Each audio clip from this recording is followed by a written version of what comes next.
library card date was a cold Saturday morning in a small American town when 12-year-old Emma tugged on her mother's sleeve. "Mom, can we go to the library today?" she asked, clutching her worn-out backpack. Her mom, working 2 jobs just to make ends meet, sighed. "Sweetheart, I don't know if we'll have time.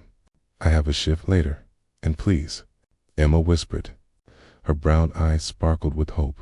Her mom softened. "Okay, just for a little while." The library sat on Main Street, its red brick walls and tall windows giving it a timeless, almost magical feel. Inside, the smell of old books and polished wood wrapped around Emma like a hug. She had always loved it there. Books were her escape, though, one place where she didn't feel poor, where she didn't feel less than. Emma made her way to the circulation desk where Mrs. Green, the elderly librarian, greeted her warmly. "Back again, Emma?" "Yes, ma'am," Emma said shyly, "but I was wondering, can I get a library card today?" Mrs. Green hesitated.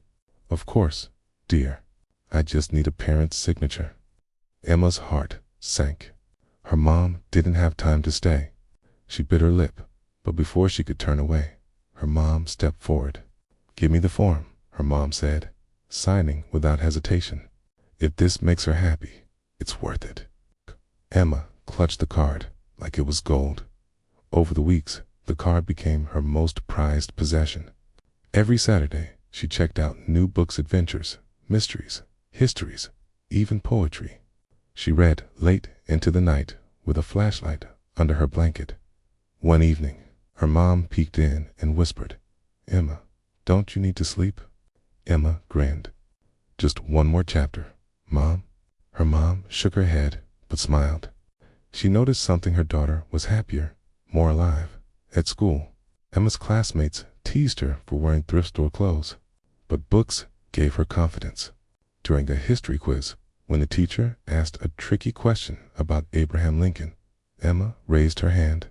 "Lincoln used to walk miles just to borrow books," she explained. The teacher smiled. "That's correct. Very impressive, Emma." The room went silent. For the first time, Emma didn't feel invisible. Months passed, and Mrs. Green began to notice Emma's hunger for knowledge. "Emma," she said one Saturday, "have you ever thought about writing your own stories?" Emma froze. "Me? I don't think I'm good enough." Mrs. Green handed her a small notebook. "Every great writer starts with a blank page. Fill this one." That night, Emma began scribbling tales of brave girls who traveled the world, families who found treasure, and kids who discovered magic in everyday life. But one spring afternoon, disaster struck. Emma accidentally left her backpack on the bus. Inside was her notebook, her library card, and the stack of books she had checked out.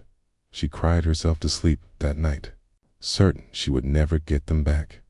The next day, the bus driver knocked on their door.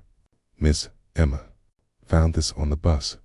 He handed her the backpack. Everything was inside, safe. Emma hugged the bag like a long-lost friend. Thank you," her mom whispered. "See, sometimes good things find their way back to you." Years flew by. Emma kept reading, kept writing. By the time she was in high school, she had filled shelf after shelf with notebooks. One day, Mrs. Green invited Emma to read one of her stories at a library event. Nervously, Emma stood in front of a small crowd. Her voice shook at first, but soon her words carried the room. When she finished, people clapped. Trilly clapped. Her mom wiped away tears. "That's my girl." Fast forward 10 years. Emma stood in front of a large bookstore in New York City. Posters with her name hung in the windows. "Emma Carter, author, signing today." She looked down at the old library card she still kept in her wallet. It was bent, faded, and cracked at the edges. But to her, it was priceless. As readers lined up with her book in hand, Emma whispered to herself, "It all started with this card." Her mom, standing proudly in the crowd, caught her daughter's eye. She mouthed the words, "I'm proud of you." Emma smiled. tears threatening to spill. Moral of the story? Sometimes the smallest opportunity is a library card, a book, a kind word can change the course of a life forever. What may seem ordinary today could be the very thing that unlocks someone's future tomorrow.